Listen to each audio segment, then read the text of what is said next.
नमस्कार दोस्तों, the earth media में आप सभी का स्वागत है। दोस्तों, आज की विस्तृत चर्चाओं में हमारे साथ हैं साथी कमलेश जांगीड़ और चर्चा करेंगे वैश्विक मुद्दों पर। कमलेश भाई, आपका स्वागत है। नमस्कार आपके दर्शकों को मेरी तरफ से बहुत बहुत शुभकामनाएं। नमस्कार। भारत वर्तमान में जिस प्रकार की स्थितियों को झेल रहा है, केवल भारत ही नहीं, विश्व भर के अलग अलग देशों में भी त्राहिमाम त्राहिमाम मचा हुआ है। क्रूड ऑयल को लेकर के, पेट्रोलियम पदार्थों को लेकर के इतनी निर्भरता क्यों है? क्या कोई इसके विकल्प नहीं हो सकते हैं? विकल्प हाँ हो सकते हैं। इसके बारे में बहुत सारे विकल्प हैं। एक समय था जब दुनिया हाथी घोड़े पे चलती थी। एक दौर वो भी था जब युद्धों के अंदर हाथी घोड़े वगैरह जो थे वो एसेट्स के रूप में माने जाते थे। और आज एक समय है, देखिए पेट्रोल और डीजल की यदि हम बात करें, क्रूड ऑयल की बात करें, तो वो हमारा वर्तमान है, पर वो हमारा भविष्य नहीं है। आज दुनिया भर में जिन देशों के पास क्रूड ऑयल है वो दुनिया के सबसे शक्तिशाली देशों में एक है। फॉर एग्जाम्पल अरब कंट्रीज वगैरह है, ईरान है, पर्शिया जो है, ये गल्फ कंट्रीज है। ये दुनिया भर में अपने आप को इसलिए स्टेब्लिश कर पाए क्योंकि इनके पास दुनिया भर की नब्ज है, एनर्जी जरूरतें हैं। बट ये नहीं है, आप ये नहीं कह सकते किसी हाल में भी कि ये वर्तमान है। अगर आज आप देखिए तो हमारे पास बायोफ्यूल के ऑप्शंस है, एथेनॉल है हमारे पास, क्योंकि हम एथेनॉल से गाड़ियां चला सकते हैं। हमारे पास इलेक्ट्रिक का ऑप्शन है, हमारे पास आइसोब्यूटेनॉल है जो अभी अभी डीजल में ब्लेंडिंग की जिसकी बात चल रही है। तो there are so many options sir कि हमारे पास बहुत सारे विकल्प है। अभी भारत सरकार ने ग्रीन हाइड्रोजन पॉलिसी जारी की है और ग्रीन हाइड्रोजन पॉलिसी में यही कहा गया है कि भारत जो है वो हाइड्रोजन प्रोड्यूस करेगा। अब इसमें चंद्र भाई मैं आपको ये बताऊं कि हाइड्रोजन बनाने की जो पूरी प्रोसेस है जी। वो चाइना के पास भी है, चाइना के पास भी तकनीक है, लेकिन भारत इस मामले में सबसे अलग है। वो इसलिए सबसे अलग है बिकॉज कि हमारा जो हाइड्रोजन होगा वो बिल्कुल ग्रीन हाइड्रोजन होगा। हम इसमें कार्बन एमिशन नहीं करेंगे। चाइना जो कर रहा है और भारत जो कर रहा है, दोनों ही चीजों में डिफरेंस है, दोनों ही बातों में डिफरेंस है। चाइना कोयले से हाइड्रोजन प्रोड्यूस कर रहा है, हम समुद्र के पानी से हाइड्रोजन प्रोड्यूस कर रहे हैं। तो इसलिए ये कहना कि हमारे पास पेट्रोल डीजल का या उसका रॉ मटेरियल यानी क्रूड ऑयल का ऑप्शन नहीं है, तो ये बात पूरी तरह से गलत है। हमारे पास इसका विकल्प है, लेकिन हाँ ये भी सही है कि इसमें अभी समय लगेगा। देखिए, जैसे आपने चर्चा करी इलेक्ट्रॉनिक मार्केट की, इलेक्ट्रॉनिक व्हीकल्स की, तो इलेक्ट्रॉनिक व्हीकल्स के लिए जो नेसेसरी इक्विपमेंट्स हैं, जैसे रेयर अर्थ मेटल है, इसका इस्तेमाल इलेक्ट्रॉनिक वाहनों के लिए किया जाता है। रेयर अर्थ मेटल के साथ से जो मैग्नेट बनता है, वो भारत के लिए पर्याप्त मात्रा में उपलब्ध नहीं है। उस पे एकाधिकार ही कहिए, चाइना का एकाधिकार है। हालांकि थोड़ा बहुत जो रिवेल ग्रुप्स हैं म्यांमार के, उनके साथ मारामारी चल रही है और उस पे बहुत कुछ अभी मंथन हो रहा है। भारत तो उसको सपोर्ट कर रहा है, हाँ।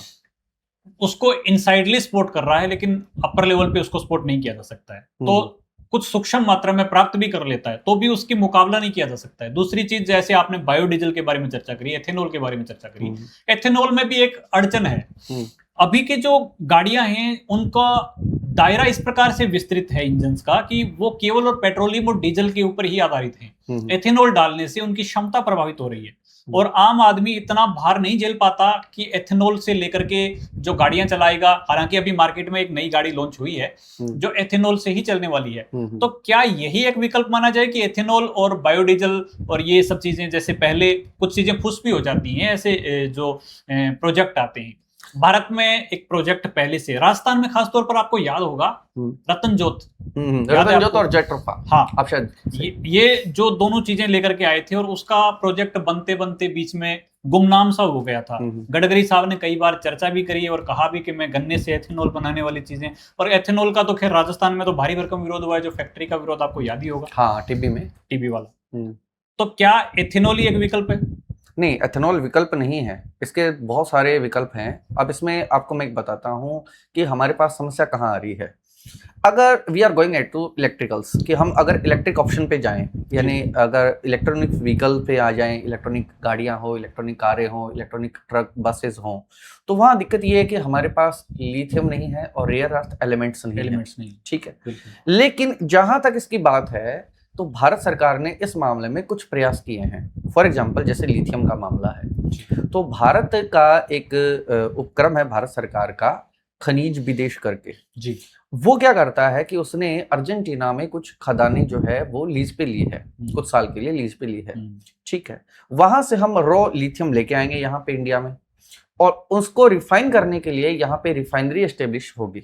दूसरा, ये कहना गलत है कि रेयर अर्थ एलिमेंट के मामले में भारत आत्मनिर्भर नहीं हो सकता। सही बात यह है कि रेयर अर्थ एलिमेंट में भारत लिथियम से भी ज्यादा आगे है। वो इसलिए क्योंकि यदि आप भारत के नक्शे को देखोगे और उसमें जो भारत का पूर्वी तट है, उस पूर्वी तट के मोनोजोइट रेत में सबसे ज्यादा जो है रेयर अर्थ एलिमेंट है। और आपको जानकर हैरानी होगी कि भारत के पास दुनिया जो रेयर अर्थ एलिमेंट है वो लगभग 12 से 13% भार जो है उसका भारत के पास है। दुनिया का चौथा सबसे बड़ा रेयर अर्थ एलिमेंट का जो बड़ा हिस्सा है वो भारत के पास है। लेकिन दिक्कत कहाँ आ रही है? दिक्कत यहाँ आ रही है कि हम उसको रिफाइन नहीं कर पा रहे, और हमारी जो रिफाइनिंग प्रोसेस है वो इतनी जटिल है कि हम जब उसको रिफाइन करते हैं तो हमारे मैग्नेट चाइना में बने मैग्नेट से महंगे साबित होते हैं। तो हमारी इंडस्ट्री देखती है कि चाइना से सस्ता मैग्नेट आ ही रहा है, तो फिर इसको रिफाइन ही क्यों करो। तो इसलिए भारत सरकार ने अभी जो बजट पेश किया था उसमें रेयर अर्थ कॉरिडोर बनाने की जो घोषणा थी वो इसी परिप्रेक्ष्य में थी कि भारत सरकार रेयर अर्थ एलिमेंट का एक कॉरिडोर बनाए, दूसरे देशों से टेक्नोलॉजी लेके आए। दूसरी बात इसमें यह भी है, आपने अभी एथेनॉल का पॉइंट हमारे सामने रखा था कि एथेनॉल में हमारे सामने बहुत बड़ी समस्या है, पॉल्यूशन की समस्या है, और सबसे बड़ी बात है वाटर क्राइसिस के बारे में कि एथेनॉल को बनाने में, उसको प्रोड्यूस करने में, एथेनॉल बनाने के लिए बहुत सारा वाटर रिसोर्सेज की जरूरत होती है। बट उसका ये है कि इसमें भी अब एथेनॉल बनाने की ऐसी ऐसी टेक आ गई है जिसमें बहुत ज़्यादा पानी की आवश्यकता नहीं है। अभी हम कल ही देख रहे थे कि अभी शैवाल से एथेनॉल बनाने की प्रोसेस भी चल रही है।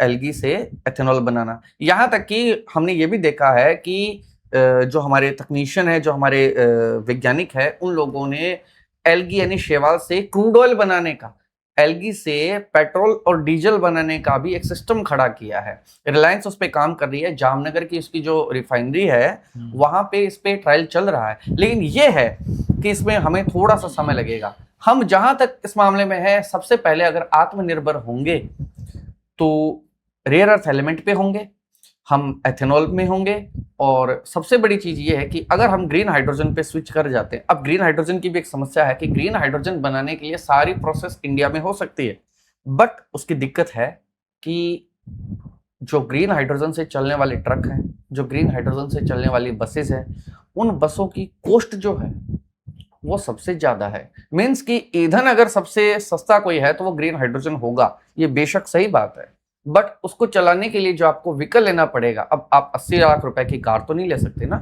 उसके लिए। तो ये चीजें हैं इसमें। टेक की अगर बात करें, चर्चाएं चल जाती हैं तो टेक बहुत महत्वपूर्ण हो जाता है किसी भी देश के लिए। टेक इंडस्ट्रीज इतनी सक्षम स्तर पर नहीं पहुंच पाई है। वैसे तो कहा जा रहा था कि एआई आ जाएगा तो पूरा मार्केट खा जाएगा, लेकिन ऐसा नहीं लग रहा है। एआई में भी इतनी सारी खामियां हैं, एआई भी अपने आप में परिपूर्ण नहीं है। उसको चलाने के लिए भी ह्यूमन साइकिल की जरूरत पड़ेगी। इंसान की आवश्यकता खत्म हो ही नहीं सकती। पहले रोबोट आए थे, रोबोट के बारे में कहा जाता था कि रोबोट आ जाएंगे तो इंसान का अस्तित्व खत्म हो जाएगा, नौकरियां खा जाएगा। हाँ, कुछ हद तक लिमिटेशन आई है, ये माना जा सकता है, लेकिन सुगमता भी तो आई है। एआई के साथ में क्या लगता है, कैपेबिलिटी बढ़ी है कि घटी है इंसान की? देखिए, जब कंप्यूटर हमारे देश में नए नए आए थे तो उसके बारे में हमारा ये सबसे पहला विचार था कि कंप्यूटर नौकरियां खा जाएगा। जी ठीक है, लेकिन क्या ये बात सही नहीं है कि हम जिस पे ये प्रोग्राम कर रहे हैं वो एक कंप्यूटर ही है, और उस कंप्यूटर को बनाने वाला कौन है? इंसान ही है। इंसान। अब ये तो है ही कि कंप्यूटर को बनाने वाला, उसको चलाने वाला इंसान है। ठीक है कि एआई 4 लोगों के काम को खत्म कर सकता है, लेकिन एआई पे काम भी तो 4 लोग ही करेंगे। माने आप ये कह सकते हो कि एआई हमारी नौकरियां खा सकता है, लेकिन एआई को चलाने के लिए भी तो उसमें इंटेलिजेंस डालनी पड़ेगी पहले, बिकॉज कि उसके पास अपने कोई बुद्धि नहीं होती, अपनी कोई इंटेलिजेंस नहीं होती। उसमें वही सारी इंटेलिजेंस है जो लोग उसमें डालते हैं। हमारा डेटा उस पर ट्रांसफर होगा, उसी ट्रांसफर्ड डेटा से ही वो अपना आउटपुट आपको देता है। तो ये चीजें, इनपुट बेस्ड प्रक्रिया चलती है, उसी को एक माध्यम बना करके ये आउटपुट देता है। सेम एज कंप्यूटराइज्ड ऑप्शंस होते हैं। जैसे टेक की बात करें, भारत में टेक का इतना तो ज्यादा कुछ नहीं रहा है। हालांकि टेक की बात चलती है तो टीसीएस जैसी कंपनियों के नाम आते हैं। टीसीएस वर्ल्ड वाइड अपने आप में एक बहुत बड़ा नाम है। हाँ। इन्फोसिस का पहले नाम आता था। बिल्कुल। और आज एक चर्चा में आया था एक नाम दक्षिणी भारत के एराताई को लेकर के। अच्छा, एराताई के बारे में अगर चर्चा करें तो वो व्हाट्सएप को टक्कर नहीं दे पाया। शुरू शुरू में जोश जोश में लोगों ने अच्छा खासा डाउनलोड भी किया, 2-4 दिन तक उनके फीचर्स भी देखे, लोगों ने डाउनलोड करने के बाद इस्तेमाल भी किया, लेकिन व्हाट्सएप और उसके बीच में सेम ऑप्शंस होते हुए भी क्यों सामंजस्य नहीं बना? क्या भारतीयों के लिए जो ये देशभक्ति है केवल जागती है कमलेश भाई? कितने 15 अगस्त और 26 जनवरी पर हम लोगों की देशभक्ति जागती है, और वो भी डीपी बदलने और रिंगटोन चेंज करने तक सीमित होती है। बिल्कुल, आपने सही कहा ये बात, लेकिन जब तक इसे गवर्नमेंट सपोर्ट नहीं मिलेगा अराटाई को, अराटाई जैसे ही जो व्हाट्सएप से सेम एप्स होते हैं जो व्हाट्सएप की तरह काम करते हैं, सिमिलर ऐप जो होते हैं, इनको जब तक गवर्नमेंट सपोर्ट्स नहीं मिलता तब तक ये काम नहीं कर पाएंगे। मैं आपको एक एग्जांपल बताता हूँ छोटा सा, कि अभी हमारे पास एक ऐप है इंस्टाग्राम जी, लेकिन आपको पता है कि अभी जो काम इंस्टाग्राम पे हो रहा है किसी टाइम पे वो टिकटॉक पे हुआ करता था, लेकिन भारत सरकार ने टिकटॉक पे बैन लगा दिया। लेकिन जैसे ही टिकटॉक पे बैन लगाया, उसी के साथ साथ इंस्टाग्राम ऐप जो था वो काफी, उसके सब्सक्राइबर काफी बढ़ गए, पॉपुलर हो गए थे। तो हमारे लिए इसमें यह था कि हम व्हाट्सएप के सिमिलर दूसरे अपने स्वदेशी ऐप को डेवलप करें। अराटाई एक अच्छी ऐप थी, उसने वो सारे फीचर्स हमें दिए थे, लेकिन उसके अभी तक मुख्य धारा में ना आने के पीछे का कारण यही है कि भारत का एक बहुत बड़ा वर्ग अभी भी व्हाट्सएप से जुड़ा हुआ है और वो उसी से लिंक महसूस कर रहा है। और दूसरी बात ये कि व्हाट्सएप ने इस मामले में रियल में कुछ अपने नए अपडेट किए हैं, अपने कुछ नए फीचर्स दिए हैं।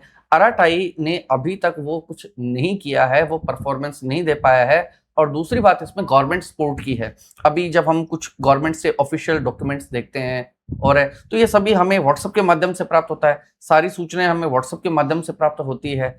सरकार भी आजकल जो मैसेज होते हैं, जो हमारी बैंकिंग प्रोसेस है, उसके सारे मैसेजेस हमें व्हाट्सएप पे प्राप्त होते हैं, चाहे वो LIC से रिलेटेड हो, चाहे कोई गवर्नमेंट पब्लिक सेक्टर यूनिट से हो। तो वो सारे सेक्टर्स जो हैं वो व्हाट्सएप को ही अभी ऑथेंटिकेट कर रहे हैं। जिस दिन वो अपनी सारी योजनाओं को अराटाई पे लेके आएंगे तो अराटाई के सब्सक्राइबर बढ़ेंगे, और जैसे ही एक बार रनिंग में आएगा उसके बाद ये तुरंत चलता जाएगा आगे, लोग इसका यूज करना भी शुरू कर देंगे। सारे स्ट्रक्चर को मॉड्यूल करना गवर्नमेंट के हाथ में होता है, और किसी भी स्ट्रक्चर को रन ऑफ करने के लिए गवर्नमेंट को थोड़ा सा प्रेशराइज करना पड़ता है। ये बात सत्य भी है। जैसे अराटाई को अगर चलाना था तो उसको एक लेवल पे लेके जाती। हालांकि गवर्नमेंट ने अपने सारे कर्मचारियों की मेल आईडी जो है वो जीमेल से शिफ्ट करवा दी है। हाँ, वो उसी कंपनी को दे दी है जिसके लिए अराटाई जो है उसकी पेरेंटल कंपनी जो है उसको दे दी है। क्या ऐसा नहीं लगता कि हमें बहुत सारी और टेक कंपनियों को लेने की जरूरत है? जैसे किसी भी जगह पे आधिपत्य आ जाता है तो सीमित मात्रा में जब रहते हैं ना तो बहुत ज्यादा उनके घमंड आ जाता है। आज अगर बात करें रिलायंस की, आज अगर बात करें एयरटेल की, तो दो ही कंपनियां ऐसी हैं जो प्रायोरिटी में खड़ी हैं इंटरनेट के मामले में।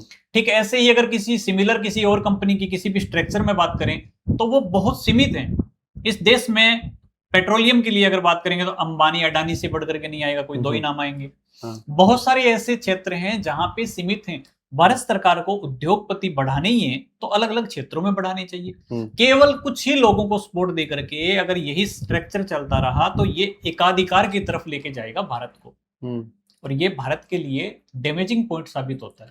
क्योंकि आप किसी भी डेवलपिंग कंट्री को देखेंगे तो ये स्ट्रक्चर खतरनाक है। डेवलप्ड कंट्री जो है, विकसित जो देश है, वहां के स्ट्रक्चर थोड़े अलग मिलते हैं, वहां नॉर्म्स अलग होते हैं इन चीजों के, वहां के तरीके अलग होते हैं। तो क्या भारत को इन चीजों को बदलने की जरूरत नहीं?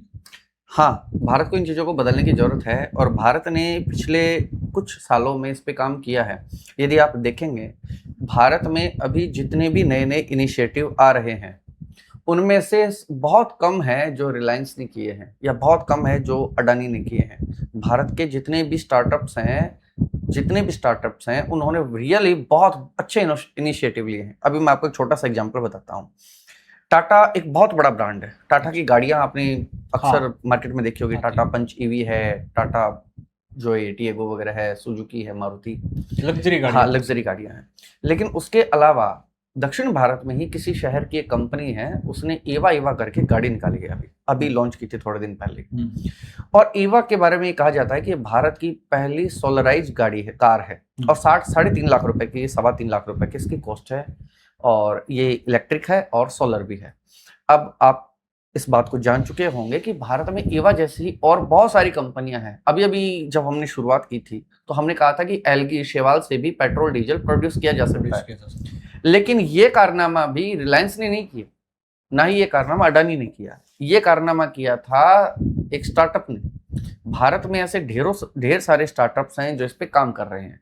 तीसरी चीज, अभी थोड़े दिन पहले आपने सुना होगा कि देश में गैस की कमी आ गई, एलपीजी का जो क्राइसिस चला था, उसमें एक चीज निकल के आई थी कि भारत में कुछ ऐसी चीजें की जाए कि जिनसे ये है कि हमें हमेशा हमेशा के लिए गैस के आयात में थोड़ी मतलब उसमें कमी कर सके, हम उसमें रियायत हमें मिल सके। तो भारत सरकार ने इन्हीं स्टार्टअप कंपनियों से कहा था कि आप इनके अल्टरनेट लेके आइए। फॉर एग्जांपल इंडक्शन है या इंफ्रारेड है, इलेक्ट्रिक है। और एक स्टार्टअप ने तो ये भी कर दिया कि उसने हाइड्रोजन से चलने वाला चूल्हा बना दिया जो हाइड्रोजन से चलता है। और एक स्टार्टअप उससे भी आगे निकला, उसने एथेनॉल से चलने वाला चूल्हा लॉन्च कर दिया।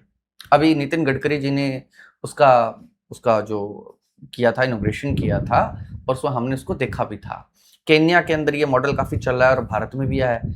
अगर आप इस पूरे सिनेरियो को देखें तो भारत के 5-6 बड़े जो कॉर्पोरेट हाउस है वो कुछ ही क्षेत्रों में काम कर रहे हैं, वो हर क्षेत्र में नहीं है। ऐसा नहीं कह सकते आप इसको कि भारत सिर्फ एक ही लाइन में आ रहा है, वो पैरेलल कई क्षेत्रों में आगे जा रहा है। तो ये चीजें इसमें है। हाँ ठीक है कि बिजनेस का जहाँ साइज बड़ा होता है, फॉर एग्जांपल अगर आपको लिथियम की रिफाइनरी लगानी है, लिथियम को रिफाइन करना है, तो लिथियम की रिफाइनरी के लिए 1 लाख करोड़ या 1.5 लाख करोड़ से कम का तो इन्वेस्टमेंट होगा नहीं। बिगर कॉर्पोरेट साइड में जाना पड़ेगा। तो उसके लिए आपको लार्ज स्केल जो कॉर्पोरेट उस पर जाना पड़ेगा। और भारत के पास चुनिंदा 20 या 30 कंपनियां ऐसी है जिनका मार्केट स्केल ज्यादा है। कहते हैं कि आवश्यकता आविष्कार की जननी है, और भारत में जैसे जनसंख्या बढ़ी उसके हिसाब से एक हरित क्रांति लेके आई। लेकिन लगता ऐसा है कि जैसे हरित क्रांति क्या आई, बीमारियों का गढ़ लेके आई। हमने जहर बोया हर जगह पे, फल से लेकर के, फ्रूट से लेकर के, सब्जी से लेकर के, अनाज तक। वो जो एक भारत का वातावरण था, जो एक ग्रामीण भारत था, अब तो गांवों की आत्मा मर के शहरों में बस चुकी है। हर गांव में अब शहर बन चुका है। गांव अब खंडर हुए हैं तो शहरों का रूप लेने लगे हैं। तो क्या भारत की जो ग्रामीण आबादी थी, जो माइग्रेट होने लग गई है शहरों की तरफ से, जो शहर बन चुके हैं, उससे ये माने कि भारत की मूल जो आत्मा थी वो नष्ट हो गई है? ऐसा कुछ भी नहीं है। भारत आज भी गांव में ही बसता है, भारत की आत्मा आज भी गांव में ही बसती है। इसमें मैं आपको 2-3 छोटी मोटी चीजें बता सकता हूँ। आपने शुरुआत में ये कहा था कि भारत में जो ये अभी हरित क्रांति के बाद जो हमने खेती का जो ये फॉर्मेट अभी इजाद किया है, जो हमने खेती का नया फॉर्मेट देखा है, उसमें हमने देखा कि हम जो रासायनिक खाद और बीज जो ये यूज में ले रहे हैं, जो डीएपी, यूरिया या जो भी केमिकल्स, पेस्टिसाइड वगैरह है, उसमें हम छिड़क रहे हैं। तो उस वजह से भी इसका एक कारण है कि हमारे पास जो कैपिटलिज्म का एक नया रूप हमने जो देखा, पूंजीवाद का एक जो नया रूप देखा, उस पूंजीवाद के इस रूप ने भारत के गांवों को खंडित किया। और गांवों को खंडित नहीं किया, उसने परिवारों को, हमारे समाज को विध्वंसक रूप में लेके आए। विध्वंसक रूप में लेके आए। इसमें सुधार हो सकता है कि यदि हम लोग अगर इस समय हम चेत जाते हैं, अगर हम जैविक खेती की तरफ आ जाते हैं, तो डेफिनेटली हमारे, अब फॉर एग्जांपल अगर हम गोबर गैस बनाना शुरू कर दें, तो क्या इससे गायों की देखभाल नहीं हो सकती? हो सकती है कि अगर हम गोबर गैस बनाना शुरू कर दें, अगर हम पराली से गैस बनाना शुरू कर दें, तो हमारे भारत को भी लाभ है, क्योंकि हमारे गैस आयात में कमी आएगी। दूसरी बात, जो हमारा गोधन है, जो हमारी गायें हैं, जो हमारी गौशालाएं हैं, जो हमारा गांव था, उस गांव के अंदर भी ये एक मैसेज जाएगा कि आपका भी कोई प्रोटेक्शन है। मैं इसमें बता सकता हूं कि अभी उत्तर प्रदेश की सरकार ने तकरीबन 2000 गौशालाओं में कंप्रेस्ड बायोगैस प्लांट बनाने का निर्णय लिया है। अब वो गौशालाएं जो थी गोबर बेचेगी अपना, और वहां से वो कंप्रेस्ड बायोगैस प्लांट में जाके उससे बायोगैस बनेगी, जो ईंधन के रूप में हमारे चूल्हे में जलेगी। तो क्या इससे गौशालाएं स्वस्थ नहीं होंगी? क्या इससे गायें स्वस्थ नहीं होंगी? क्या गांव स्वस्थ नहीं होगा? ये सारी चीजें कमलेश भाई पहले से चल रही है। बहुत सारी गौशालाएं ऐसी हैं जो गोबर से अपना प्रोडक्ट बनाती है, दीपक बनाती हैं, क्रीम्स बनाती हैं, साबुन बनाती हैं, अलग अलग चीजें बनाती हैं। गौ में प्रोडक्ट जो होते हैं उनसे बहुत सारे लॉन्च होते हैं। और भारत के लगभग 20,000 से ज्यादा ऐसी गौशाला हैं जो पंजीकृत रूप से अपने प्रोडक्ट बाजार में लॉन्च करती है, जो गाय के उत्पाद हैं, सारे के सारे देसी गाय के हैं। बिसाइड इट एक सवाल आता है, क्या हम ये सब करके, जो आप बता रहे हैं कि नेचुरल जो खेती की तरफ वापस आना होगा, या फिर जैसे नेचर की तरफ लौटने के लिए जो कोशिश है कि जैविक खेती को अपनाया जाए। जैसे भारत सरकार अब बड़े स्तर पर कह रही है कि भैया जैविक खेती अपना लो, हम आपको ये सहायता देंगे, केचुए देंगे, या फिर आपको वर्मी कंपोस्ट बनाने के लिए प्रशिक्षण भी देंगे। ये सारी चीजों पे अच्छा खासा खर्च भी किया जा रहा है। ये ठीक आपको ऐसा नहीं लगता जैसे कि भेड़ों के बाल कुतर दिए गए हों और उसके बाद में कंबल बनाया गया और फिर भेड़ों को उड़ा दिया गया कि भैया आपको सर्दी नहीं लगेगी, हमने आपके बाल तो ले लिए, हम आपको कंबल दे रहे हैं। पहले हरित क्रांति के रूप में आपने जहर बोया, ऐसा जहर जो फसलों को खा गया। हम पहले स्वस्थ हुआ करते थे, हर भारतीय की हाइट 6.5 फीट हुआ करती थी, हर भारतीय के स्वास्थ्य इतना जबरदस्त था कि किडनी रोग, लीवर रोग, इन चीजों की जानकारी नहीं थी। बहुत गिने चुने स्तर पे हृदय रोग हुआ करते थे। जिस घी को हम पचा नहीं पाते हैं, 2-4 ग्राम घी भी लेने के बाद में दस्त लग जाती है आज की पीढ़ी को, और उसी घी को 1-1 केजी पी जाता था हमारे बुजुर्गों का। अगर सवाल आता है तो आपने सुने होंगे ऐसे उदाहरण। हाँ बिल्कुल, अपने ही गांव के अंदर ऐसे उदाहरण सुने होंगे कि भाई 5-4 शेर तो वो पहलवान थे अपने गांव में, वो पी गए थे लड़ाई के अंदर। और जब पहलवानी करने के लिए जाते थे तो एक मतलब टिन उनको भर करके सिर्फ और सिर्फ रिवार्ड के रूप में यही मिलता था। घी खाने के लिए सब कुछ होता था, स्वस्थ था हर चीज। गेहूं क्या है, गेहूं तो खैर जानते ही नहीं थे बेचारे, बाजरा, चना, राजस्थान में बाजरा की बस इसी चीज की। और अनाज भी मोटा अनाज खाना पसंद करते थे। ऐसा नहीं है कि कभी रोटियां, हमारे बुजुर्ग बताते हैं कि भाई गेहूं की रोटी की तो जब बनती थी ना तो बच्चे मतलब घर से बाहर क्या, गांव से बाहर जाकर के चिल्लाने लग जाते थे, हमारे घर में मेहमान आए, रोटियां बनेंगी, 5 रोटियां बनी, हम एक खाएंगे। तो ये परिस्थितियां थी। और हम आज पिज्जा बर्गर पे डिपेंड है। बात पिज्जा बर्गर की नहीं है, बात कोल्ड ड्रिंक्स की भी नहीं है, वो आपके अपने शौक हो सकते हैं। लेकिन बात यहाँ पे ये है कि हमने अपना सत्यानाश कर क्यों लिया, हमने इस क्रांति के रूप में पाया क्या है। जैसे मैंने पहले बताया कि जैसे हमने भेड़ों को कुतर करके, उनके बाल हटा करके, उनको बना के कंबल दे दिया कि भैया आप सर्दी नहीं लगेगी, तो क्या यही आवश्यकता थी हमें नेचुरल की रिसोर्सेज की तरफ वापस लौटने के लिए? हम क्या जो खो चुके हैं उसको वापस पा पाएंगे? नहीं पा पाएंगे, नहीं ऑब्टेन कर सकते आप उस परिस्थिति को वापस से। नेचर जो आपने खोखला कर दिया। ये आपकी बात जो है, मैं इसको थोड़ा करेक्ट कर देता हूँ कि आप इन चीजों को वापस प्राप्त कर सकते हो, लेकिन इसमें थोड़ा समय लगेगा। अब कैसे लगेगा समय? ये ऐसे है जी कि अभी हमने कहीं पढ़ा था कि क्या हम जैविक खाद का प्रयोग कर सकते हैं, क्योंकि हमारे खेतों को रासायनिक खाद की लत लग गई है। और रासायनिक खाद की लत लग गई है तो ऐसी स्थिति में क्या जैविक खाद उस पर काम करेगी? तो इसका उत्तर निकल के आया कि हाँ, कर सकती है। आप पहले साल उसे थोड़ी जैविक खाद दीजिए खेत को, अगले साल उसकी मात्रा को बढ़ाइए, तीसरे साल तक और मात्रा बढ़ाइए। जिस तरह से हमारी जमीनों को रासायनिक खाद की जरूरत महसूस हुई, एक समय आएगा जब वो जैविक खाद की भी लत महसूस करेगी। और जिस दिन वो जैविक खाद की लत महसूस करेगी, उसके बाद उनका उत्पादन जो है वो किसी एंगल पे कम नहीं होगा। हो सकता है कि शुरुआत में ऐसा हो। श्रीलंका ने ऐसा किया था। अभी श्रीलंका ने जो इनिशिएटिव लिए थे, ये अलग बात है कि वो दिवालिया हो गया था उस वजह से। श्रीलंका ने क्या किया था कि अपने यहाँ जो ये रासायनिक खाद हैं, जो रासायनिक कीटनाशक है, इनका प्रयोग बंद करके आम जनता से कहा था कि आप जैविक खेती कीजिए, हमें अपना भविष्य उन्नत चाहिए। श्रीलंका ने किया और उसने एकाएक सारी रासायनिक खाद, सारे रासायनिक कीटनाशकों को मार्केट से हटा दिया। इसका परिणाम ये हुआ कि वहां उत्पादन कम हो गया।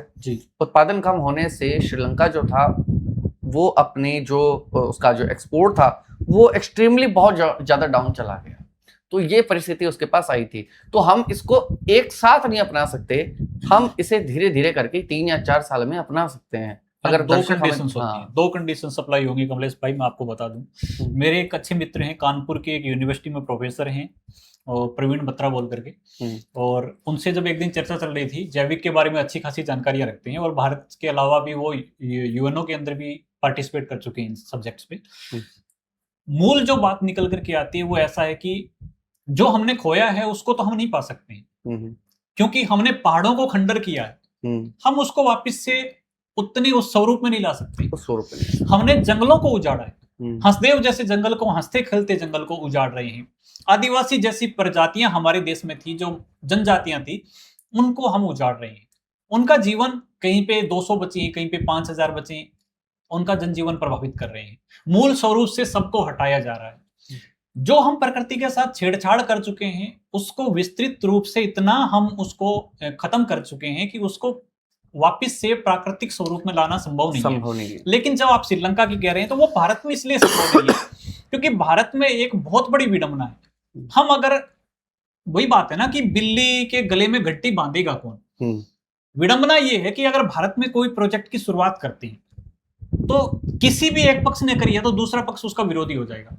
हर चीज में भारत में राजनीति इतने विस्तृत लेवल पे है कि आप किसी चीज को कहोगे, सरकार आज कहेगी तो फिर आज बीजेपी कहती है तो कांग्रेस नहीं मानेगी, कांग्रेस कहती है तो बीजेपी के सदस्य नहीं मानेंगे कि भाई ऐसा कह रहे हैं, मतलब उसके पीछे भी कोई राजनीतिक स्वार्थ होगा। तो यानी कि किसी भी स्वरूप में इस चीज को अगर सभी पार्टियां मिलकर के देश के विकास में लग जाए तो बात ही अलग हो जाए।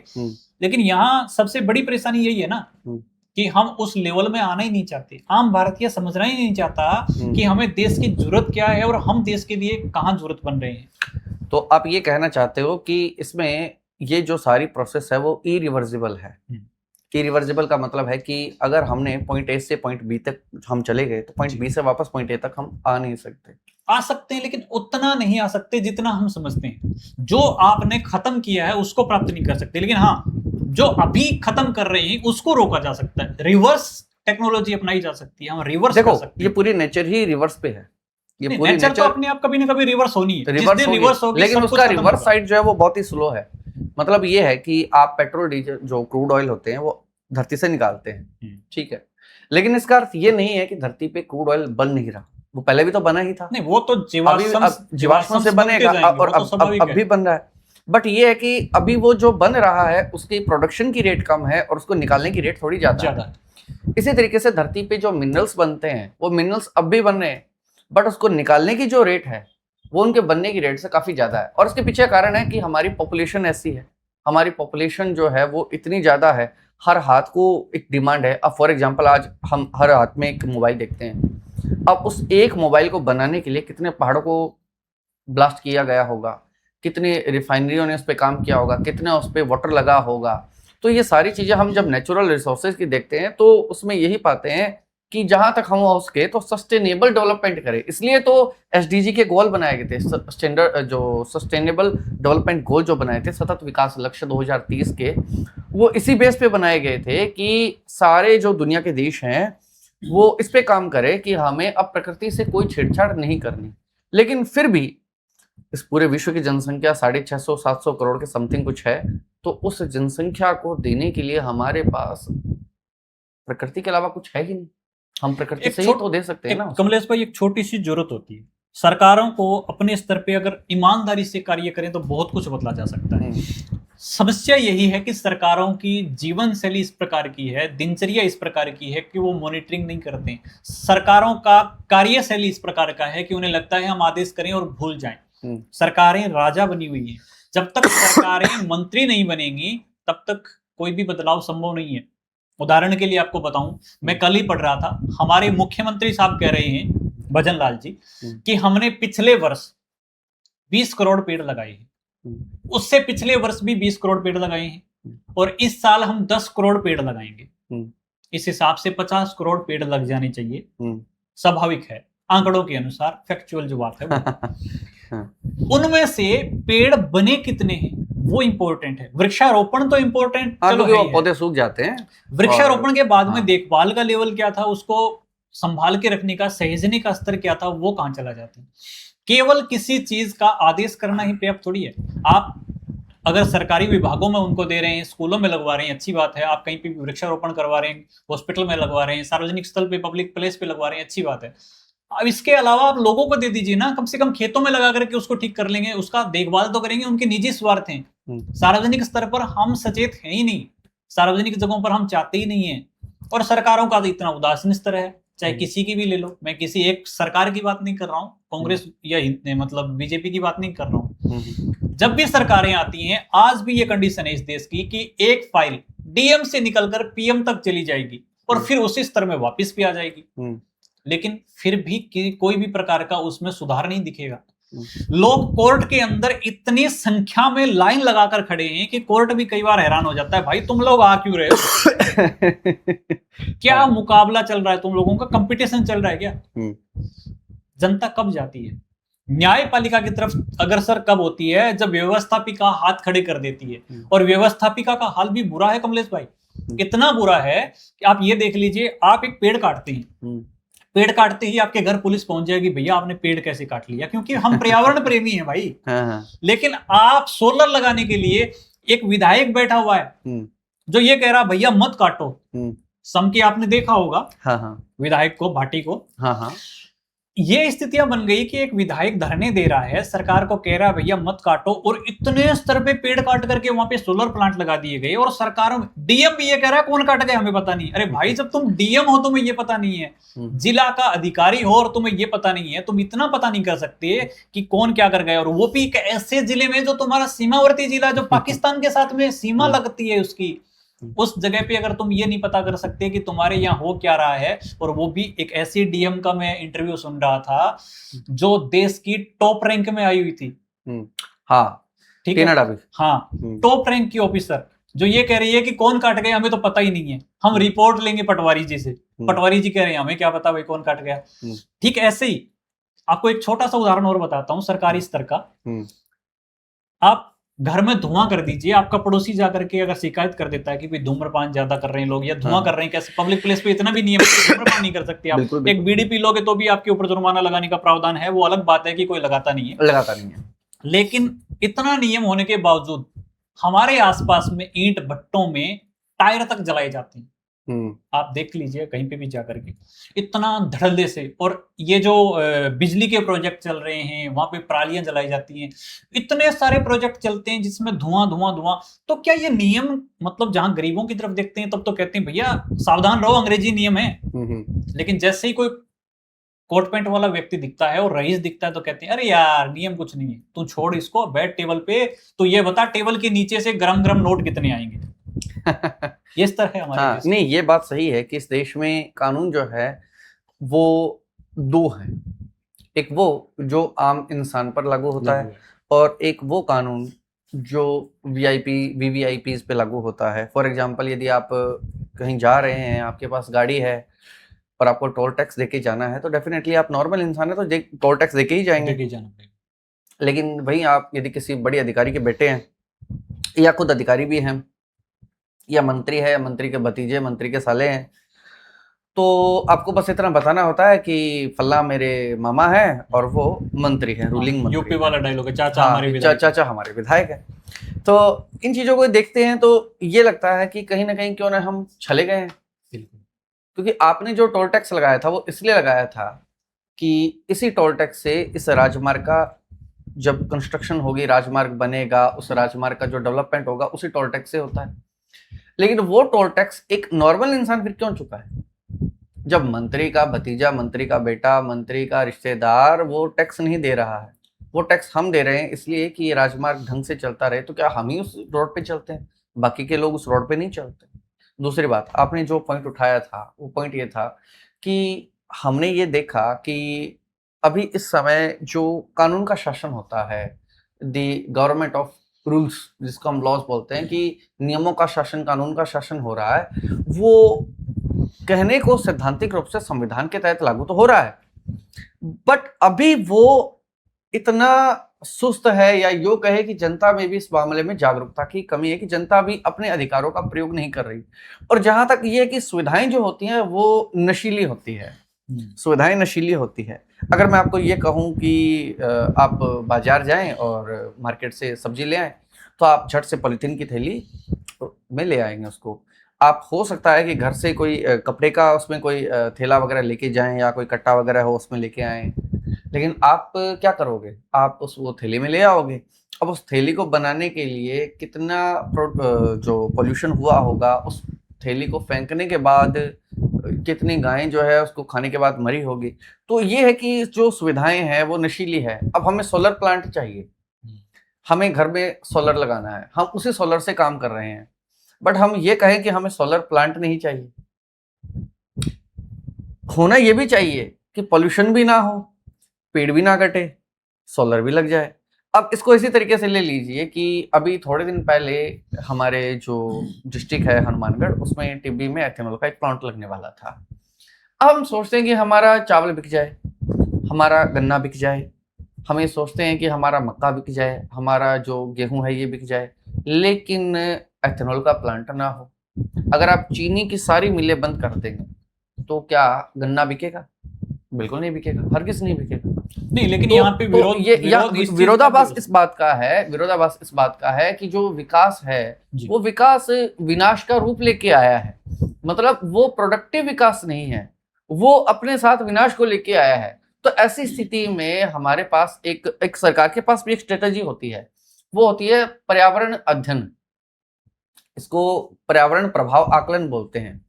इसमें जब कोई, जैसे मान लीजिए कि मैं अपना प्लांट लगाना चाहता हूँ, अपनी फैक्ट्री लगाना चाहता हूँ, तो वो एनवायरनमेंट मिनिस्ट्री के पास जाती है, वो उसका आकलन करती है कि मेरा जो प्लांट है वो कितना पोल्यूशन करेगा, मेरा जो प्लांट है उसके इम्पैक्ट आसपास क्या होंगे।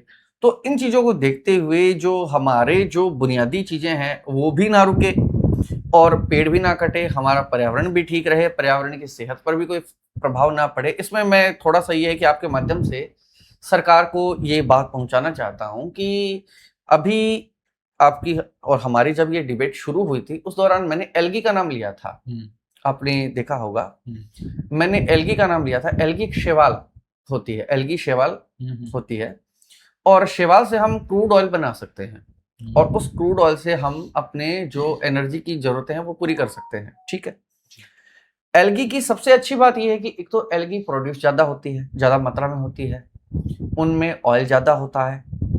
तीसरी बात ये कि उसे प्रोड्यूस करना आसान है, बहुत तेजी से बढ़ती है, और उससे भी अच्छी बात यह है कि ये कार्बन डाइऑक्साइड को वातावरण से ग्रहण कर लेती है, यानी वातावरण में कार्बन डाइऑक्साइड की मात्रा को कम कर देती है, घटा देती है। और सबसे बड़ी बात यह है कि इसके लिए बहुत ज्यादा कोई पानी की आवश्यकता भी नहीं।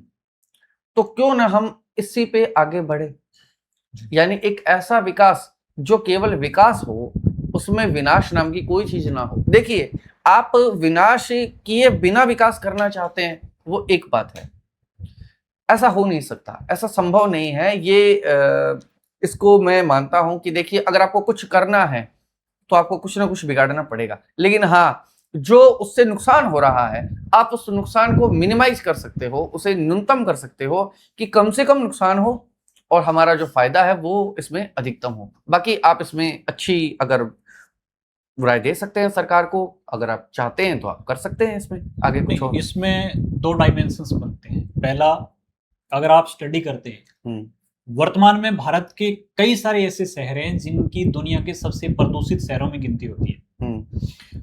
एक बाहर से कोई इन्फ्लुएंसर आया था भारत में पॉडकास्ट करने के लिए, हाँ, और बीच पॉडकास्ट में उसकी तबीयत बिगड़ गई थी, भागना पड़ गया था। ये हवा का जो लेवल है गुणवत्ता का, वो इतना खतरनाक है। दिल्ली में भी अभी भी कंडीशन होगी, खैर इन दिनों में जाना नहीं हुआ है, लेकिन दिल्ली की कंडीशन ये है कि आप सफेद कुर्ता पजामा पहन के चले जाओ, 1 घंटे के बाद में कालिक कालिक पड़ जाती है। यही हालत जयपुर की भी है। यानी कि बड़े बड़े सिटी जो हैं वो इस स्तर पे आ गई हैं कि आप प्रदूषित जगह पे रह रहे हैं, आप प्रदूषण को झेल रहे हैं, रात दिन आपके फेफड़ों में केवल और केवल वो प्रदूषण डाला जा रहा है। क्या उनकी जीवन की जो दशा है वो स्वस्थ होने की ओर हम सोच सकते हैं? कभी नहीं सोच सकते। आप ऐसा देखिए ना, आप कह रहे हैं कि उन चीजों का सुधार जो है रिवर्स लेवल पे लेके जाना एक बहुत डिफिकल्ट लेवल है, और 100% के लिए कोशिश जो है गवर्नमेंट को अलग से कोई डिपार्टमेंट बना करके की जाए या ऐसा कुछ सुझाव हो। चाइना की मैं आपको लेकर के चलता हूं। चाइना आज से 15 साल पहले चाइना ने इस चीज को रिग्रेट किया कि यार ये बहुत गलत हो रहा है हमारे साथ में, हमें जनता के बारे में सोचने की जरूरत है। बीजिंग ऐसा एक शहर था जो बहुत ज्यादा प्रदूषित था, भयंकर लेवल पे, लोगों की कंडीशंस बिगड़ गई थी।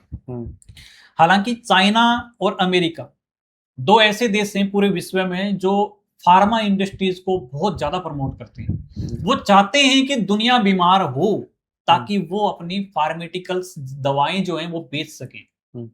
और रसिया और अमेरिका दो ऐसे देश हैं, यानी अमेरिका दोनों में शामिल है, कॉमन है इन सब में, एलसीएम ले लीजिए इसका। ये भी चाहते हैं कि दुनिया में वॉर हो, बिकॉज ये वॉर होंगी तभी तो उनका घर चलेगा। उनके लिए खेती है ये भाई, हाँ, हथियारों की खेती करते हैं ये देश, तो ये चाहते हैं। फ्रांस हो गया, जर्मनी हो गया, जापान कुछ हद तक पहले था, लेकिन अब जापान इलेक्ट्रॉनिक्स के मार्केट बना हुआ है, इलेक्ट्रॉनिक्स में है, अभी 20 साल पहले का देखोगे तो जापान में बहुत कुछ बदलाव है। जापान अब हथियारों की तरफ इतना नहीं चलता है। बहुत सारी कंट्री ऐसी हैं जो हथियार चाहते हैं बेचना, ताकि जंग हो, हम हथियार बेचें, लोग मरे, हमारा फायदा हो। मानवता गई तेल लेने, उनको लेना देना नहीं है। ड्रग्स फार्मा भी है, जो ऐसा फार्मास्यूटिकल्स जो बेचने हैं, उनको अपने इक्विपमेंट बेचने हैं, वो चाहते हैं बीमार हों। बिल्कुल। वुहान लैब पे आरोप मंडा गया था, वुहान लैब से वायरस आया है, कोरोना वायरस पूरे भारत में फैला, दुनिया में फैला, हर जगह फैला, लोगों को बीमार किया। वो अलग बात है कि उनकी वैक्सीन बेचारे बेचना चाहते थे, उससे पहले भारत जैसे देशों ने वैक्सीन बना ली, रसिया ने वैक्सीन बना ली। हालांकि येन केन प्रकार ने उसका नियंत्रण करने की कोशिश थी, लेकिन यहाँ एक चीज निकल के आई कमलेश भाई, वो सोचने वाली बात थी। कोरोना में हार्ट पेशेंट कम हो गए। कोरोना में हार्ट पेशेंट कम हो गए, छल्ले डलना बंद हो गए कोरोना में। अच्छा, ठीक है। दूसरी चीज और हुई, आप जब प्रसूता को लेकर के जाते हैं डिलीवरी के लिए, जब उस अवस्था में लेके जाते हैं तो सबसे पहले हॉस्पिटल का रवैया पता है क्या होता है? क्या? इसका डेफिनेट सिजेरियन डिलीवरी होगा तभी बच्चा हो पाएगा, अदरवाइज बहुत ज्यादा रिस्क है। अच्छा। कोविड के अंदर ये मामले 83% घट गए थे। अच्छा, सारे बच्चे घर पे हुए, नॉर्मल डिलीवरी हुई है। यानी कि कोरोना क्या आया, मतलब कुछ जीवन में सबक भी देखे गए। एक इंजेक्शन 5,000 रुपए का बिका है। पैरासीटामोल का जो एक स्ट्रिप होता है, वो एक स्ट्रिप 250 रुपए का बिका है, जो कि 7 रुपए का पड़ता है किसी मेडिकल स्टोर वाले को। बिल्कुल। खैर, इस अवस्था में जीना सीखा है, जहां लोगों की हालत खराब हो जाती है भारत में आकर के।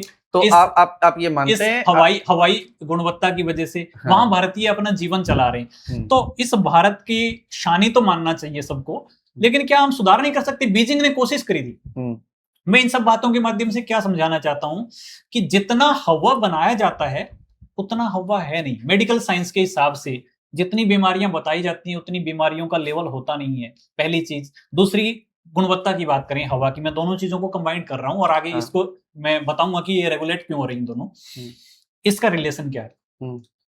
हवा की गुणवत्ता की बात करें तो बीजिंग ने सुधार करना शुरू किया। सुधार करना कैसे शुरू किया कि उसने अपने ऑफिस को चेंज कर दिया, जगह बदल दी, ऑफिस बदल के उसने गांव के अंदर डाला। गांव का डेवलपमेंट करने की कोशिश नहीं की, किसी गांव में उन्होंने डाला तो उसका, वो चाहते थे कि शहर स्टडी करके आए गांव को।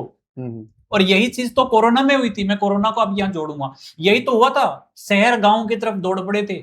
जो लोग कहते थे कि गांव में रखा गया है, जीवन अच्छा नहीं लगता, जो कहते थे कि गांव की भी कोई जिंदगी है, स्मार्ट सिटी के अंदर जीने का मजा ये लग है, वो उनको गांव याद आने लग गया था। हाँ, मुझे एक जज की वो बात याद आ रही है जिसमें उसने कहा था कि दिल्ली का जज था, उसने कहा था कि मेरे बच्चों ने पहली बार तारे देखे कोरोना के दौरान, कोरोना के टाइम। अच्छा, इसमें मैं आपकी बात को आगे बढ़ाते हुए ये कह सकता हूँ कि अभी अभी आप देख रहे हो कि भारत सरकार, और भारत ही नहीं विश्व के बहुत सारे गरीब देशों की सरकारें जो होती है, वो विदेशों में जो उनके दौरे होते हैं बड़े बड़े उद्योगपतियों के पास, और वो कहते हैं कि आप आइए हमारे यहाँ निवेश कीजिए, प्लांट लगाइए। भारत के प्रधानमंत्री जी भी जाते हैं, और ऐसा नहीं है कि ये भारत के पहले प्रधानमंत्री है, इससे पहले भी हमारे देश के अनेकों प्रधानमंत्री इन्वेस्टर की जरूरत पड़ती है। और वो कह रहे हैं कि आइए हमारे यहाँ फैक्ट्रियां लगाइए, हमारे यहाँ मैन्युफैक्चरिंग कीजिए, प्लांट लगाइए, प्रोडक्शन कीजिए, हमारे पास ये है वो है, हमारे पास वाटर है, हमारे पास रिसोर्स है, हम इन्वेस्टर्स आएंगे तभी तो फॉरेन रिजर्व बढ़ेगा। और क्या यूरोपियन कंट्री पागल है जो अपने देशों के जो इन्वेस्टमेंट है, अपनी जो इन्वेस्टमेंट है वो भारत जैसे देशों में करेगी, या उस समय के चीन के हिसाब से देखो तो चीन में करेगी? उसके पीछे कारण है कि उन लोगों ने पुनर्जागरण का दौर देखा था। एक समय था जब ब्रिटेन में सबसे ज्यादा भारत का जो कपास जाता था, वहां कपड़े बनते थे, लेकिन उन लोगों ने जो उपनिवेश बनाए, उपनिवेश बनने के बाद वहां जो फैक्ट्रियां वगैरह वो बने, उनके कारण क्या हुआ, वहां पे पोल्यूशन का लेवल बढ़ गया। और वहीं से जो लोकतंत्र के पुनर्जागरण के दौरान जो ये जो डेमोक्रेटिक सेटअप आया, जो मानवाधिकारवादी आए, पर्यावरणविद आए, उन्होंने काम किया वहां पे, और उन्होंने कहा था कि हम अपने बच्चों को कुछ दे नहीं पाएंगे। यानी ये एक ऐसा विकास है, ये मान सकते हो कि एक समय था जब लंदन का जो पोल्यूशन लेवल था वो आज के दिल्ली से भी ज्यादा था, खतरनाक लेवल था। तो उन लोगों के अंदर इस बारे में चेतना आई कि हमें जितना धनवान होना था हम हो चुके, अब हमें हेल्थ अच्छी करनी है। आप अगर स्विट्जरलैंड जाएंगे, आप यदि नीदरलैंड जाएंगे, तो उन लोगों के पास रियल में प्रकृति के अलावा कुछ नहीं है। बिल्कुल, उनके पास प्रकृति के अलावा कुछ नहीं है, बिकॉज कि उन्होंने वो सारे उद्योग धंधे वहां से हटवा दिए कि हमें ये उद्योग धंधे नहीं चाहिए, हम बेशक जैसे हैं गरीब रह लेंगे, लेकिन हमें एनवायरनमेंट चाहिए। आज हालत ये है कि यूरोप के अंदर बस कुछ ही शहर ऐसे हैं जहां थोड़े बहुत मैन्युफैक्चरिंग प्लांट बचे हैं। और आप देख लीजिए न्यूजीलैंड कोई बहुत बड़ी कोई फैक्ट्री वाला देश नहीं है, कोई बहुत बड़ा मैन्युफैक्चरिंग नहीं है। न्यूजीलैंड किस पे चलता है? ऑस्ट्रेलिया किस पे चलता है? वहाँ बेकरी प्रोडक्ट्स होते हैं, वहाँ गाय भैंसों का जो दूध होता है वो दूध बेचते हैं। स्विट्जरलैंड क्या बेचता है? जो फूल होते हैं, जो वहाँ के पुष्प होते हैं वो बेचता है।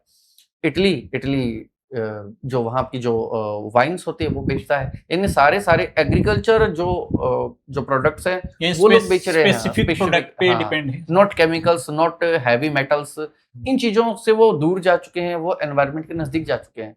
क्योंकि उस दौरान हमें इन मैन्युफैक्चरिंग प्लांट की जरूरत थी, क्योंकि हमारे पास रिसोर्स नहीं थे, तो इसलिए हमने उनको यहाँ इनवाइट किया। अब आप दिल्ली की बात करें, दिल्ली के आसपास धारूहेड़ा, भिवाड़ी, खुशखेड़ा, रेवाड़ी या गुड़गांव, मानेसर, फरीदाबाद, ये जो दिल्ली एनसीआर का एरिया है ये पूरी तरह से कवर्ड है मैन्युफैक्चरिंग प्लांट से। बिल्कुल।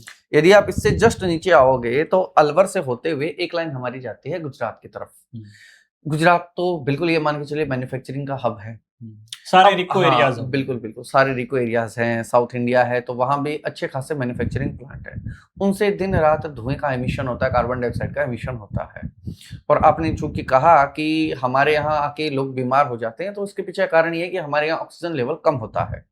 हमारे यहाँ जो हमारा एनवायरनमेंट है उसमें कार्बन डाइऑक्साइड का जो लेवल होता है, परसेंटेज होती है, वो थोड़ी ज्यादा होती है।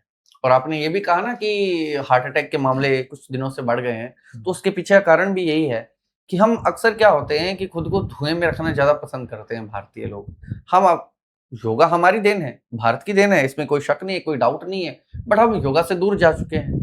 हम धुएं के नजदीक जा रहे हैं, हम कार्बन डाइऑक्साइड का उत्सर्जन ज्यादा कर रहे हैं, उसको सूंघ ज्यादा रहे हो। भाई अच्छी हेल्थ के लिए आपको अच्छा खाना ही जरूरी नहीं, अच्छा सांस लेना भी जरूरी है, अच्छा वातावरण। आपके फेफड़े का भोजन तो वायु ही है ना। अब वायु ही ऐसी है तो फिर डेफिनेटली आपकी हेल्थ तो उससे डिमेज होगी। पिछले महीने में कुछ पढ़ रहा था, एक ब्लॉग पढ़ रहा था, एक बहुत ही प्रसिद्ध लेखक है एंड्रयू डेनियल। अच्छा। जो प्रकृति के बारे में बहुत कुछ लिखते हैं, फिनलैंड के जाने माने लेखक हैं एंड्रयू डेनियल। उनका एक लेख था कि हमने नेचर से क्या लिया, और उन्होंने बहुत अच्छे से कोट कर रखी थी, एक जो लाइनें हैं कि भारत जिसको पूरे विश्व का देवभूमि कहा जाता है, कह रहे कि वहां की हवा इतनी गंदी है कि मैंने अपने जीवन में इतना खतरनाक एक्सपीरियंस वहां से ज्यादा कहीं नहीं किया। वो भारत में किसी विजिट पे आते हैं, 2017 की बात वो लिखते हैं उसमें, और वो कहते हैं कि 2017 में जब मैं भारत में आया तो मैंने देखा कि इतने चमत्कारिक ढंग से वातावरण बनाया गया भारत का कि भारत के प्रति लोगों की भावना ये है कि बहुत ही अच्छी भूमि है, भारत के लोग बहुत सपोर्टिव है, भारत में इलाज बहुत सस्ता है, सारी चीजें अच्छी हैं। लेकिन भारत के अंदर करप्शन का लेवल इतना हाई है कि यूरोपियन कंट्री के अंदर उसकी खिल्ली उड़ाई जाती है। यानी हम अफ्रीकी देशों की कैटेगरी में काउंट होते हैं। इतना खतरनाक अफ्रीका में भी नहीं होगा, कांगो में भी नहीं होगा जितना हमारे यहाँ पे है। हाँ, ये बात सही है। कुल मिलाकर के नेचर नहीं सुधर रहा, उसका भी कारण कहीं ना कहीं करप्शन ही है। ऊपर से पॉलिसीज जो होती हैं वो तय होके आती हैं, लेकिन उनका क्रियान्वयन जो है सही ढंग से नहीं हो पाता है। नेचर के प्रति जरूरत हर बार महसूस होती है, लेकिन स्लोगन में महसूस होती रहती है, आम लोगों तक नहीं पहुंचती। और आम लोगों तक पहुंचेगी भी कैसे? आम व्यक्ति इसके प्रति जागरूक नहीं है। हम अपनी जिम्मेदारियां भूल चुके हैं, हम आने वाली पीढ़ियों को क्या देंगे वो भूल चुके हैं, हमने नेचर से लिया क्या है और हम बदले में दे क्या रहे हैं वो भूल चुके हैं। आज आपको एक मुट्ठी बीज अगर पपीते ले जाकर के सड़क पे छिड़कने के लिए बोल दिया जाए तो आपको ऐसा लगेगा भाई देश की अर्थव्यवस्था संभालने के लिए आपको कहा जा रहा होगा। हाँ, सही। हम घर के अंदर कितने सारे फ्रूट्स खाते हैं तो उनके बीज इकट्ठे हमारे पास हो जाते हैं। ये जो बारिश का मौसम है, मानसून स्तर होता है, इसमें अगर हम सार्वजनिक जगहों पर उन बीजों को छिड़क दें तो ऑटोमेटिकली वृक्षारोपण हो जाएगा। हाँ, बिल्कुल। थोड़ा बहुत सहेजने की जरूरत है, कम से कम कुछ नए पौधे उत्पन्न हो जाएंगे। और सबसे जरूरी चीज कमलेश भाई, पहले क्या लगाते थे? नीम लगाते थे। पहले वाली कंडीशंस में क्या चीजें मिलती थी? नीम के अलावा पीपल, बरगद, खेजड़ी, यही चीजें होती थी। हमारे आसपास वन विभाग में देखो यार, सारे के सारे बबूल के पेड़ खड़े हैं। वन विभाग को भी सोचना चाहिए ना कि कम से कम पीपल और बरगद वगैरह लगाया जाए, क्योंकि एक तो उनकी उम्र ज्यादा है हाँ। और दूसरा ये है कि कम पानी के अंदर भी वो पनप सकते हैं। यदि आप 100 साल पहले का भारत देखो और 100 साल पहले का यूरोप देखो, तो भगवान कृष्ण ने गीता में क्या कहा था कि परिवर्तन संसार का नियम है, जो आज है वो कल नहीं होगा। 100 साल पहले हम जहां थे, क्या हमने परिवर्तन नहीं किए? हमने यूरोप से सीखा, और ठीक इसी टाइम पे यूरोप ने भारत से सीखा। तो यूरोप भारत जैसा बन गया और भारत बन गया यूरोप जैसा। दोनों ने अपने आप में परिवर्तन किए ना। अब आज जो हमारा है, ऐसा नहीं है कि ये हमेशा रहेगा। आज से 100 साल बाद में, यदि आप 50 साल बाद में, 20 साल बाद में देखेंगे, तो अति सदैव वर्जते, और अति जो होती है वो अंत के समान होती है। कि आज जो हम कर रहे हैं वो शायद इस चीज की अति है। हमने जो एनवायरनमेंट का नुकसान किया है, हमारा केवल वो एनवायरनमेंट नहीं जो हमें दिखाई दे रहा है, हमारा सांस्कृतिक पर्यावरण, जो जिसे आप कह रहे हो, जिस सांस्कृतिक पर्यावरण की आप बात कर रहे हो, कि हमारी संस्कृति, उत्तर भारत की संस्कृति और दक्षिण भारत की संस्कृति में इतना अंतर क्यों है, और उत्तर भारत की संस्कृति में ये ईगो परसेप्शंस आया कहाँ से, जो साउथ इंडिया में नहीं है, वो उत्तर भारत में कैसे है ये ईगो परसेप्शंस? इसे बोलते हैं सांस्कृतिक पॉल्यूशंस। और ये सांस्कृतिक पॉल्यूशंस जो होते हैं, हमारे सिनेमा, हमारे वीडियोस जो हम मोबाइल पे दिन रात देखते हैं, उनके जरिए हमारे दिमागों में भरा जाता है। बशर्ते ये है कि मनुष्य की एक, देखिए सबसे बड़ी चीज ये है कि मनुष्य के पास अगर संसाधन है तो मनुष्य किसी की नहीं सुनेगा। मनुष्य के पास यदि संसाधन नहीं है तो ऐसी स्थिति में उसे दूसरों की आवश्यकता होती है, उसे विनम्र रहने की आवश्यकता होती है, क्योंकि उसे दूसरे से प्राप्त करना है। उत्तर भारत के साथ ये है कि विकास यहाँ सबसे पहले आया। जब सबसे पहले विकास आया, सबसे पहले साधन इनके पास आए, तो ईगो परसेप्शन ये बना कि हमारे पास सब कुछ है, हमें दक्षिण भारत की आवश्यकता नहीं है। जबकि दक्षिण भारत ने इसी दौरान अपने उन सेक्टर्स पे काम किया, अपने फैमिली स्ट्रक्चर पे काम किया, अपनी सोसाइटी पे काम किया। आज भी आप देखेंगे तो हमारा सोशल स्ट्रक्चर जो है वो साउथ इंडिया में जैसा है, वैसा नॉर्थ इंडिया में हमारा फैमिली स्ट्रक्चर नहीं है। उसी फैमिली से समाज बनता है, समाज से ही हमारा राष्ट्र बनता है। तो राष्ट्र के निर्माण में ये जो तथ्य मैंने आपको बताए, ये भी थोड़े ध्यान रखने चाहिए। लेकिन दोस्तों, एक चीज जो है वो हमें सोचने को मजबूर करती है। विकास के नाम पे हमारे हाथ में एक ये आया मोबाइल, इसको हमने स्क्रॉल करना शुरू किया। दिन भर हमारे स्क्रॉल के अंदर आम भारतीय के बारे में एक शोध हुआ था, उसमें कहते हैं कि आम भारतीय के 7 घंटे इसमें खर्च होते हैं स्क्रॉल में। हाँ, कि यदि मान लीजिए कि हम घर में 2 मेंबर हैं और मैं 4 घंटे मोबाइल देखता हूँ, तो इसका मतलब ये है कि इन 4 घंटों में मैं अपने परिवार से बात नहीं कर रहा। ठीक है, लेकिन ये भी तो है कि जब मैं 4 घंटे मोबाइल देखता हूँ और जब मैं मोबाइल देख करके फ्री हुआ, तब मेरे भाई ने मोबाइल शुरू किया। अब वो भी 4 घंटे बैठेगा उस पे। मैंने 4 मेरे और 4 उसके घंटे, 8 घंटे हम बात नहीं करते एक दूसरे से। और ठीक इसी तरीके से हमारे एकांकीपन का सबसे बड़ा कारण है। और एक आपने जिक्र किया था ना नॉर्थ इंडिया साउथ इंडिया का, तो मुझे एक बात और भी याद आई। नॉर्थ इंडिया में ये परसेप्शन इसलिए बना है कि नॉर्थ इंडिया की जो सोच है वो औपनिवेशिक हो चुकी है, हमारे यूरोपियन सोच हो चुकी है। देखिए, भारत में जितने भी इन्वेडर्स आए वो सब उत्तर भारत के रास्ते से आए। ठीक है, ये बात अलग है कि दक्षिण भारत तक वो पहुंचे, लेकिन वहां तक पहुंचते पहुंचते उनका जो प्रभाव जो था वो सीमित था, बहुत कम था। और डीप साउथ में यदि आप जाओगे तो वहां आज भी आपको पूरी तरह से भारतीय संस्कृति की जो झलक दिखाई देती है। तो उसका कारण एक ये भी था कि उत्तर भारत के जो लोग हैं वो इन्वेडर से सबसे ज्यादा प्रभावित रहे हैं। ठीक है, तो हमारी औपनिवेशिक सोच, हमारी पाश्चात्य संस्कृति को अपनाने की सोच, इस सोच के पीछे का कारण यही था सब कुछ जो आपने अभी करेक्ट किया था। तो आने वाले दिनों में कुछ और चर्चाएं होंगी दोस्तों। लोग धीरे धीरे कीपैड पे आने शुरू हो गए। आने वाले समय में लौटना भी पड़ेगा खैर, क्योंकि आंखें खराब होनी शुरू हो गई हैं। खैर, आप देखते रहिएगा द अर्थ मीडिया। बहुत सारी चर्चाएं आने वाले समय में आपके साथ होंगी। कुछ चीजें कड़वी घुंट के जैसी हैं दोस्तों, कड़वी लग सकती हैं, लेकिन सच्चाई यही है और हम सच्चाई से ज्यादा दिन तक मुंह नहीं मोड़ सकते हैं। फिलहाल के लिए सिर्फ इतना ही, हमें दीजिए इजाजत। जय हिंद, जय भारत।